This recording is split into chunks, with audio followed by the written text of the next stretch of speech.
Hello students, there is a good news for you. Now you can write the same matter at different speeds. Link of the same is given in the description box. Thank you.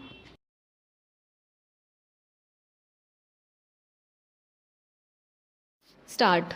On the 22nd February 1951, this court directed that the petitioner should be set at liberty forthwith, and at that time the petitioner was present in court. Stop.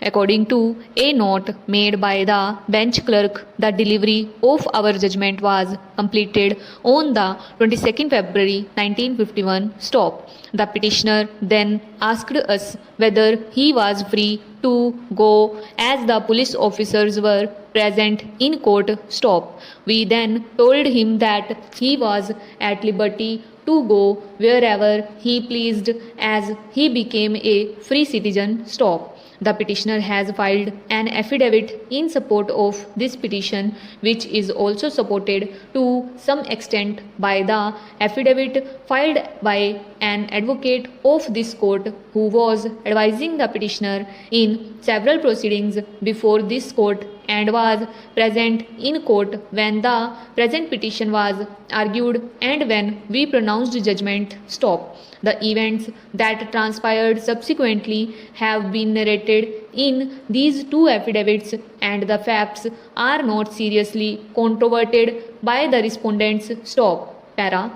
Immediately after our order was pronounced, the petitioner, along with his advocate, went out of the court hall with the intention of proceeding to the office of the advocate in Andhra Insurance Buildings in Madras. Stop. After they proceeded about 10 yards from the gate of the High Court, two CID officers who followed them from the High Court told the petitioner that he was under arrest, as there was an order of detention against him. Stop. This happened within 5 minutes after our judgment was pronounced. Stop. At the time of the arrest, the petitioner was not shown the order of detention but was taken in a car to the office of the Commissioner of Police, Madras. Stop.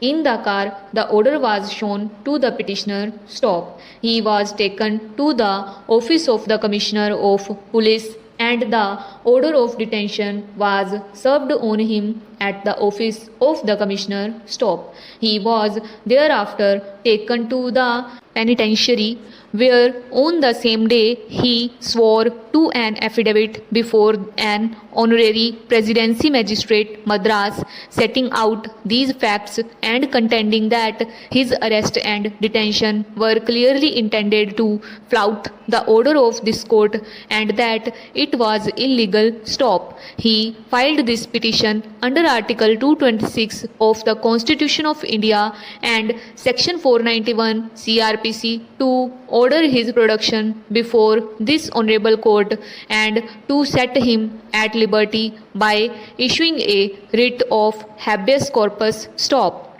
He was taken to the jail in the morning in a police van. Stop. Para. The petition and affidavit were placed before us on the 23rd for orders by the direction of the Honorable the Chief Justice. Stop. The petitioner wanted permission to argue the petition for the purpose of issuing a rule nisi, and it was taken up for consideration on that day. Stop. We admitted the petition after hearing arguments and issued a rule nisi. Stop.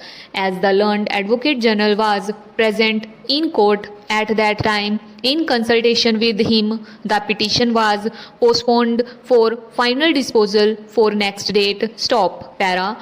Two counter affidavits were filed on behalf of the respondents, one by the Deputy Secretary to Government Public Department and the other by the Assistant Commissioner of Police, Intelligence Section, Madras City Police. Stop.